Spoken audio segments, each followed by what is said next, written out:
Ah oui, mbote na bino nyonso bato bazali kolanda biso baza branché scotché na kati ya Bienconnu 07 mpona kolanda makambo ezali koleka. Je vous salue tous car vous êtes mes frères et sœurs. Je vous salue partout où vous vous trouvez. Je sais que vous nous suivez à partir de votre téléphone, télévision, la radio, je ne sais pas encore quel moyen que vous utilisez pour suivre Bianco News. Nous sommes là encore, parce que vous savez que l'actualité est tellement ébellée, Makambogoy Sabino, on ne sait plus quoi dire. Et je viens ici pour vous donner encore des points. Ces deux points-là qui est riche, des points qui fait qu'aujourd'hui, le Congo est au sommet. Le Congo est au sommet, mais il y a un acteur ou bien un leader qui a conduit le Congo au sommet. Oui, le Congo qui était au bas des seuils, aujourd'hui est au sommet. Et partout, on parle du Congo. Et cela fait que les ennemis n'arrivent plus. Ils ne savent plus quel sens se vouer. Les deux points, je commence d'abord pour vous dire que Kagame va mal. Kagame et son Rwanda, ils sont très mal à l'aise. Le Rwanda et Kagame n'arrivent plus à comprendre. Ils se posent des questions qui n'ont pas de réponse. Et cela pousse Kagame à la nervosité. Il ne comprend plus rien. Ça, c'est le premier point. Deuxième point, on va parler de Nanga qui vient de déclarer la fin de la guerre. Donc, Nanga a balkanisé le pays. Pour lui, il crée déjà son pays. Et c'est pourquoi il dit à ceux qui sont là-bas que non, la guerre est finie. Bon, on ne sait plus. Il dit la guerre est finie par rapport à quoi? Il annonce à qui? Il communique chez qui? On ne sait pas. Donc voilà les deux points que nous essayons de développer en ce moment ici. Likez l'émission, partagez l'émission avec tant d'autres personnes. Parce que les Congolais, nous sommes partout. Nabraza, États-Unis.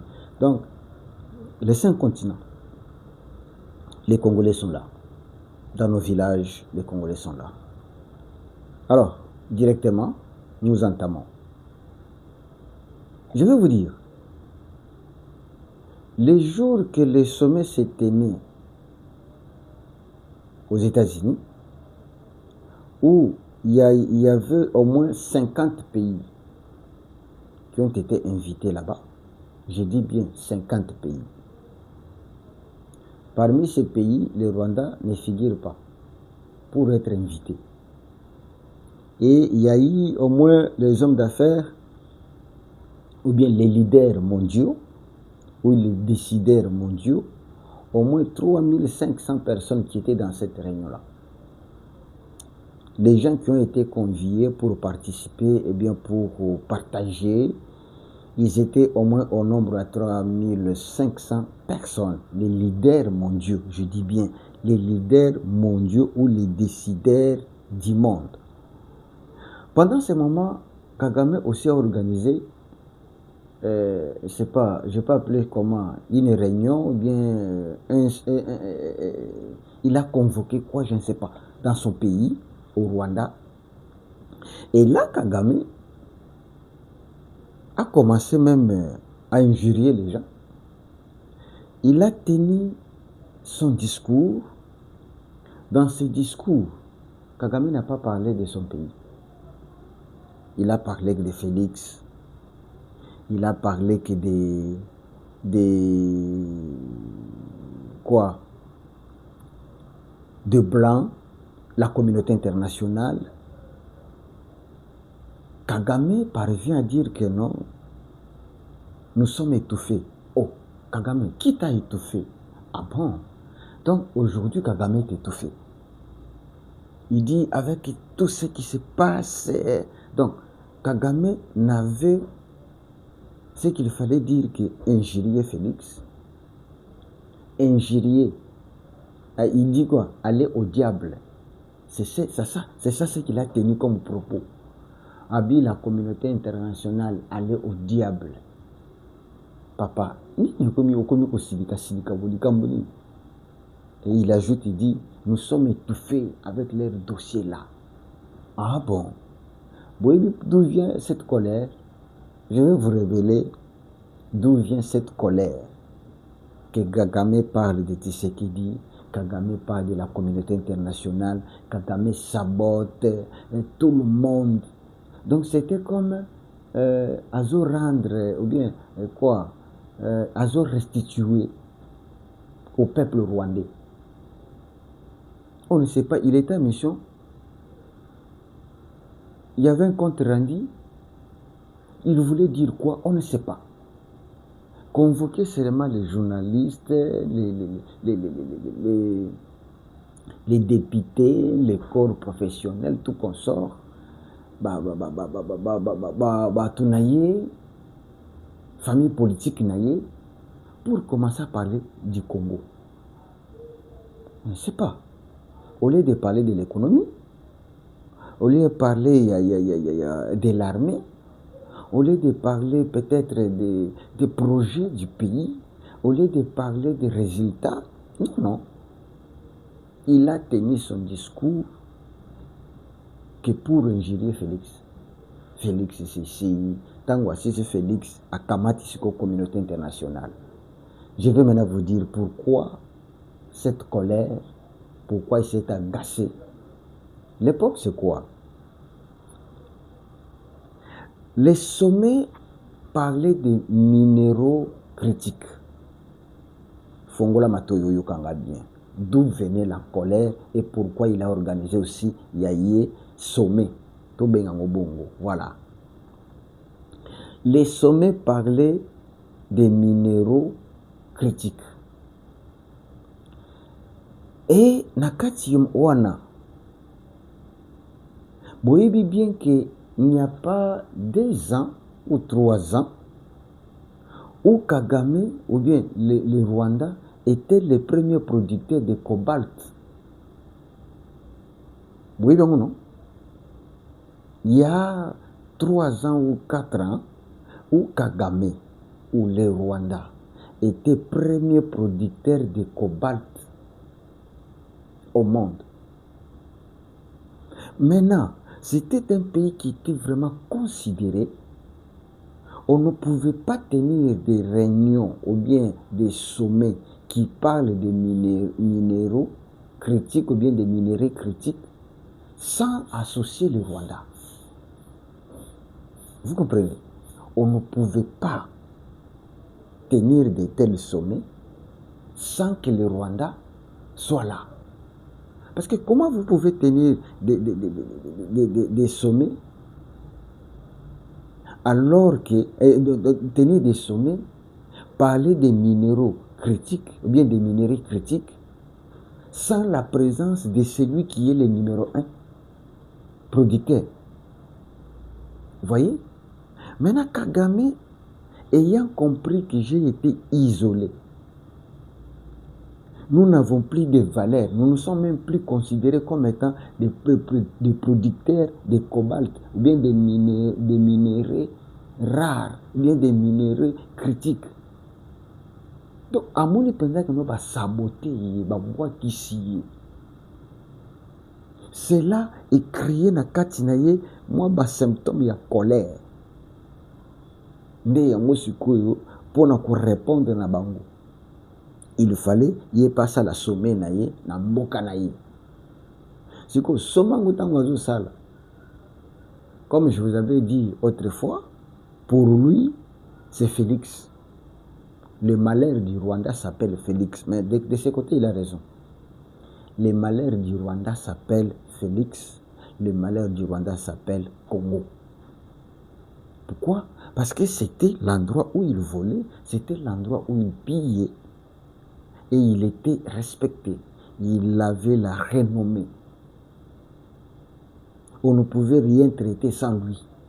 Mais Lélo, basanzi ye babwakisi ye ekanda na ye eza na trois pays. Premier pays les États-Unis, deuxième pays l'Angleterre, troisième pays le Congo. Nde place na ebisino ke Rwanda nani Kagame akasukolia te. Même ndenge azaka liboso afandi pe na bakoko na ye afandi na bandeko na ye bazoseka asekaka suki parce que baner ils ont bougé. C'est un monsieur qui est devenu fou. Je vous dis clairement, c'est parce qu'il a l'argent. Mais ce monsieur est un fou. Il est devenu malade mental. Kagame, un malade mental. Il ne sait plus abandela wapi, akende wapi. Nazwi image wana tembe na la kisibino. Peut-être au komona ngona ba chaîne mususu to na ba Facebook. Savez-vous qu'aujourd'hui, Kagame est allé en Ouganda. Museveni olia kopesa Kagame atandi loboko pote apesa ye mbote. Mais Museveni a sotissé loboko asimbi ye awo. Ah bon? Même Museveni a komi na kobanga. Même Museveni, même Ouganda a komi kobanga Kagame. Bayebi ke no oyo akoki koya amemeli au poison. Loboko wana pesi yo boy a communiqué yo ba poison. Ye a okende apakoli soki nini banti atikali mais yo kufi. Museveni aboyi kozwa mbote. Tala façon makambo epeseli Sonia ndengwana. Museveni qui est le collabo ya Kagame. Non, Museveni a compris que non, ce monsieur a même na kati ya libulu moko na kokobima te. Ah oui. A même na libulu. Na libulu. A komi kobendana na ye. Azo pesa mbota abe. Au diable, hein. Ce que Zolia na diable keba na loboko. Olia ai apesa loboko boy. Hein, ndenge to pesa na kambote boy. Museveni akeye asimbi koto yo albite. Misapi na yo oyo maboko no eza na ba démon. Maboko no eza na makila. Maboko na yo eza na poison. Maboko na yo eza na makambo mabe. Maboko na yo oyo misapi na yo oyo ekoza pe muto nyoka. Donc, ce que tu as dit, Félix a contaminé même Museveni. Museveni contaminé. Nous pouvons maintenant conclure quoi? Félix a contaminé Donald Trump. Félix a contaminé le président Billy. Félix a contaminé Museveni, qui commence à refuser Mbote à Kagame. Donc, Vandekonanga Iboyeba était ce monsieur a commis de Moutaliboma. A organisé Yaye Namboka Naye. A commis Kolela. Mais papa, toi, au bandayo le bakeno, c'est le premier producteur à cobalt. Là, qui ça cobalt na yo? Ba isolé, ba tcheye calme, ba tcheye frein. Nde kwa beli mutu. Kakama beli mutu. Il ne sait plus quel sens se vouer. Qu'est-ce qu'il faut faire? Nabatunyo Subabengi, c'est parmi les 50 pays qui ont des minéraux. Rwanda, Bamoni était. Waouh. Bamoni Rwanda, t'es? Babi, non, celui-là, c'est un voleur. Hein? C'est un voleur. Tout ce qui commis déjà place minéraux du Melaka. Ce que ne sont pas voleurs. Chayer, vendeur. Hein? Bandeko. États-Unis. Nani quoi? Nani Qatar. Bayebi déjà place moto akendaka kotoka ba marchandise. Po ya kotekela bango na cher. Sikuyu. Ngana kende so pa na yo. bamoni eza inutile, hein? Les gens diraient tout le babouille. Yo okenda kosombi marchandise na maison songolo en gros batekelo pièce na $10. Yo yaka ko revendre pananga en détail otekela nga pièce na $20. Siko nga na découvrir déjà place yango yo kenda kosomba na $10. Toi tu veux que non na continuer na yo tekela nga na $20. Ah papa nini ndekanda ya Rwanda bozomona ngwana batimbe di cop batimbe di circuit mutu pasi mais akonyokwama akoyokango. Donc allez-y comprendre que non, il a tenu aussi son sommet naïe. Parmi les 50 pays qu'on a appelés, c'était la RDC avec son président qui a été publicité. Batunyo Sobandimi. Batunyo Sobandimi. Batunyo Sobandimi. Museveni pe atali oyote tipo ya zan libabe na ye. So yinga na langi libabe na ye pe koya kozwanga. Akomi ko bendana. Ata mbota be pardon papa. Mbota loboko te to pesa na kaka. Ndenge to bando pesa na tango ya Covid. C'est comme ça Museveni a moni. Les amakambo. Wana liboso ya mibale. Nalobaka nakosukaka na kolobaka teke nanga za zoba zoba. Aujourd'hui, Nanga vient d'annoncer la fin de la guerre. Nanga, Kidengele wana, a annoncé fin de la guerre. Kasinaza mutuna na zutuna. Il s'agit de quelle guerre oyo Nanga tient fin? Vous pouvez savoir la réponse. Guerre nini o Nanga tient asukisi? Nanga, pobenga ki libérateur. Asisi ko libéré? Nanga libérateur. Asisi ko libéré? Nazotuna nalingi ba toi FCC nani PPRD basé belé AFC Sauvons le Congo bino nyos bo pesa biso na réponse. Nanga alobi que guerre esili. Et puis alobi que non ekomi ngonga ya kotonga mboka. Mboka nini yazotonga? Tutia maboko biso nyonso na ba poche po te toleka na kotonga mboka parce que ere ya guerre esili. Guerre nini yazolobela? Et puis mboka nini yazolobela? Mais Nanga, toi tu es libérateur du Congo, non? Bato ba benga ki est Nanga libérateur. A libéré mieux déjà.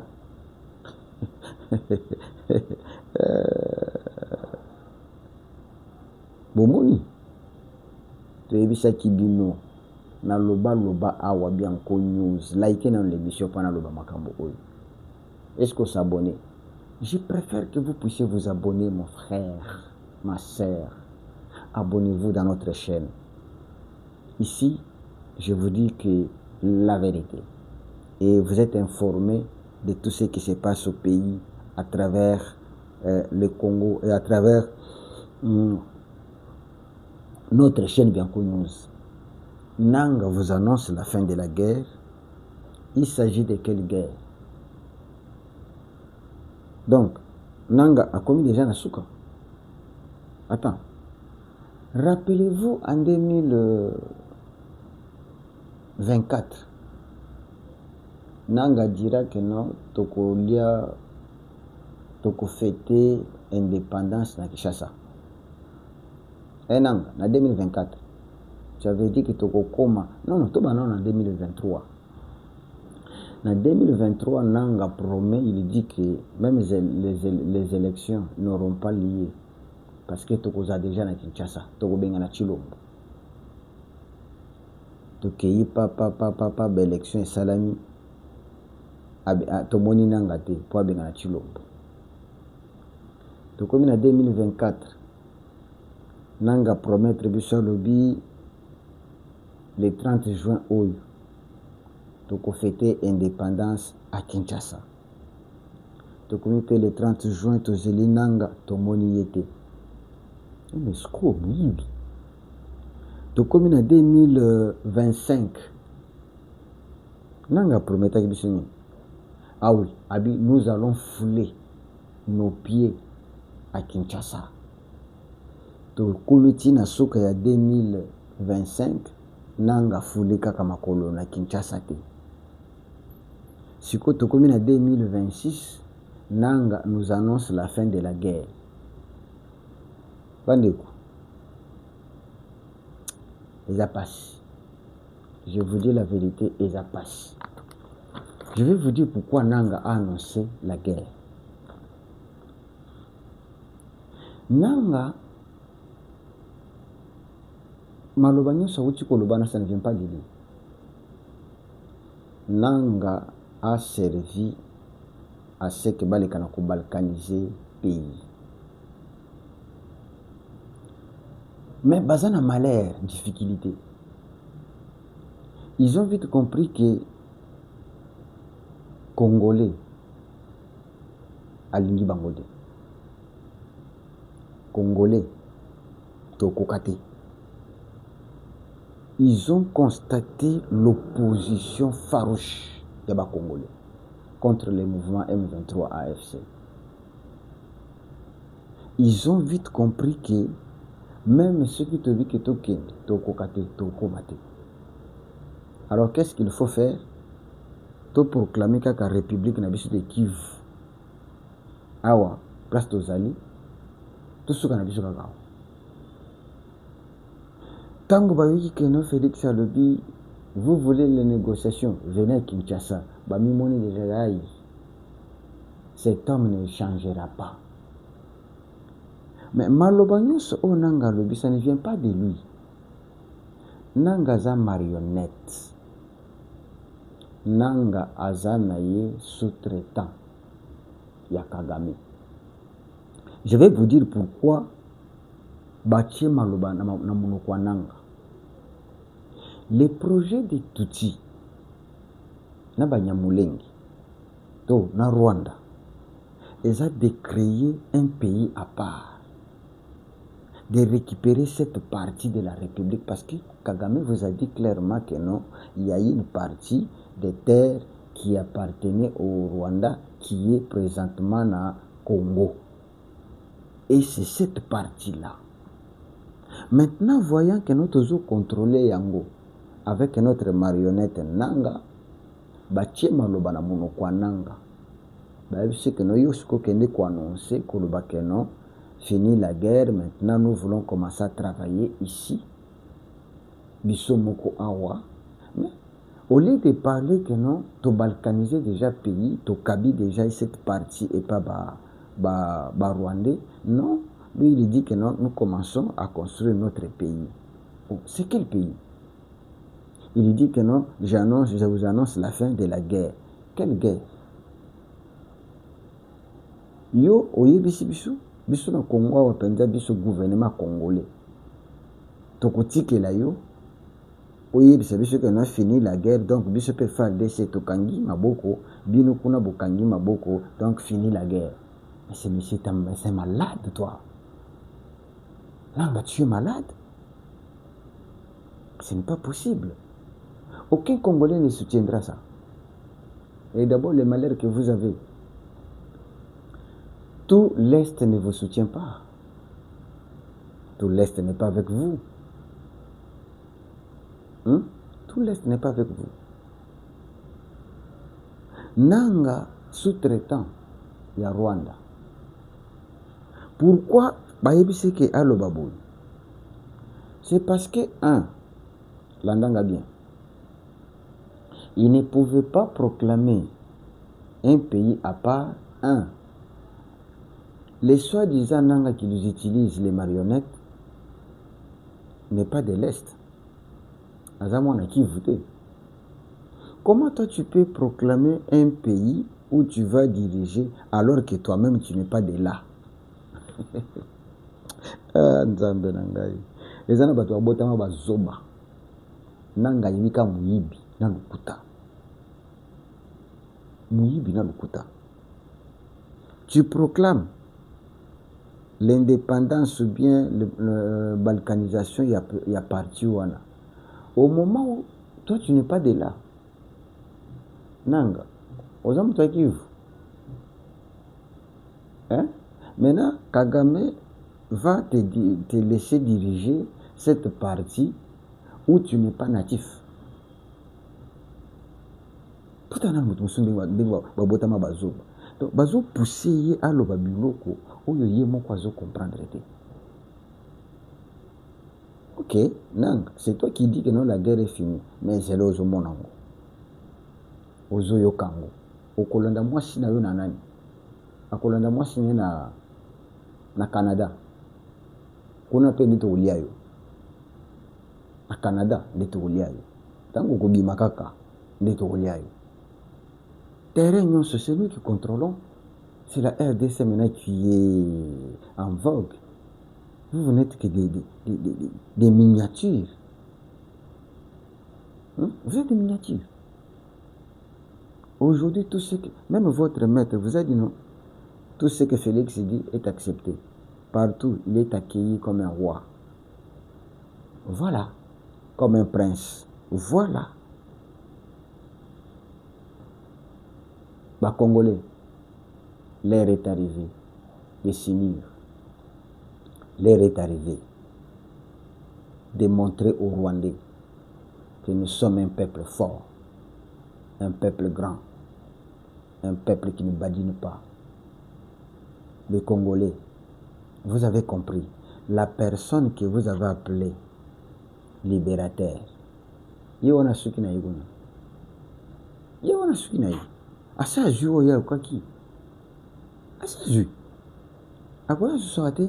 Combien de fois j'ai dit aux gens que Kagame n'avait jamais la vision d'arriver jusqu'à Kinshasa. Les Tutsis n'avaient jamais la vision d'arriver à Kinshasa. Combien de fois je l'ai dit? Quelque part,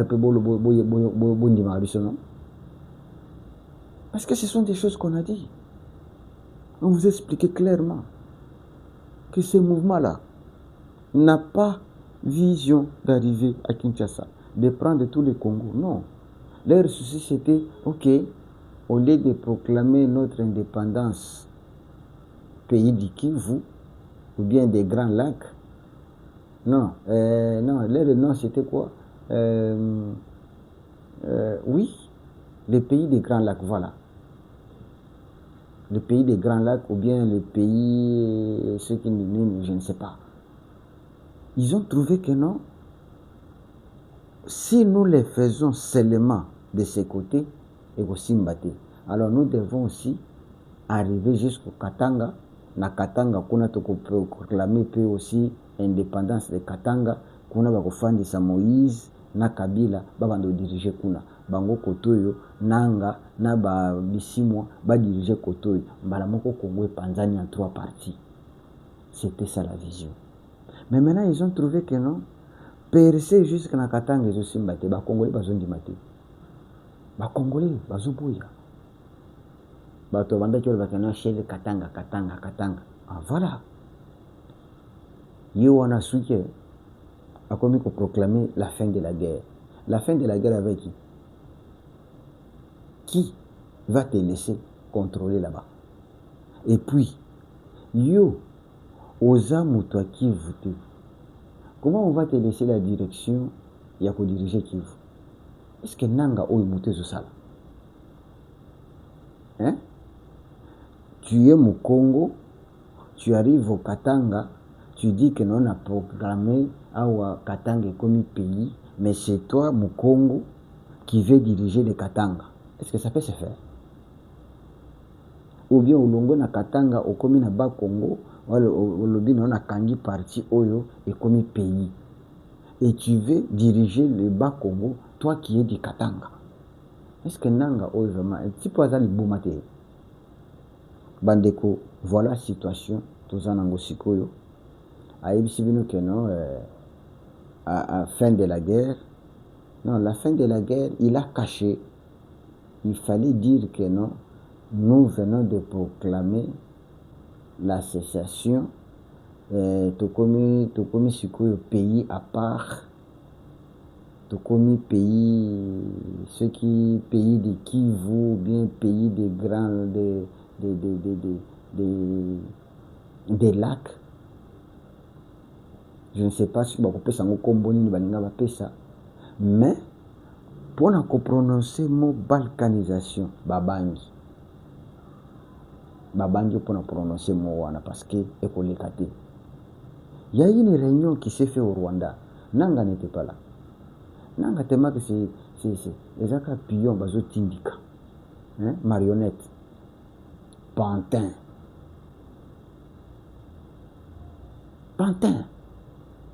bazo pousser. Ali bayebi sa kende koloba, akekoloba. Comme on est porte-parole ya Kagame en RDC. Retenez que Nanga c'est un porte-parole ya Kagame en RDC. Cette partie ya zolinga ba ratashango kaka na Rwanda. Mais kala to zokufa. Non, ba ko liquider yo na pété. Ce qui na masasi te na poison. Omoni muninga Museveni abangi ko simba loboko. Abi loboko. Les ana ba poison ya couleur nyonso, ya jaune, ya vert, ya bleu, loboko oyo et simba ba poison ya lolenge nyonso, ya mopepe, ya mai, ya poudre nyonso. Kagame zana. C'est comme ça que ba kolia Nanga. Parce que Kagame ko linga yo Nanga o diriger parti wana. A olinga te? Ba utukutu ba tuna bango ya mboka moko. Azolia bango na pete. Kaka yo Nanga qui n'est même pas de l'Est. Vous avez qui vous êtes? Arriba qui peut sous direction. Ah, tata. Est-ce que vous avez maïle penda? Yo Nanga, vous avez maïle.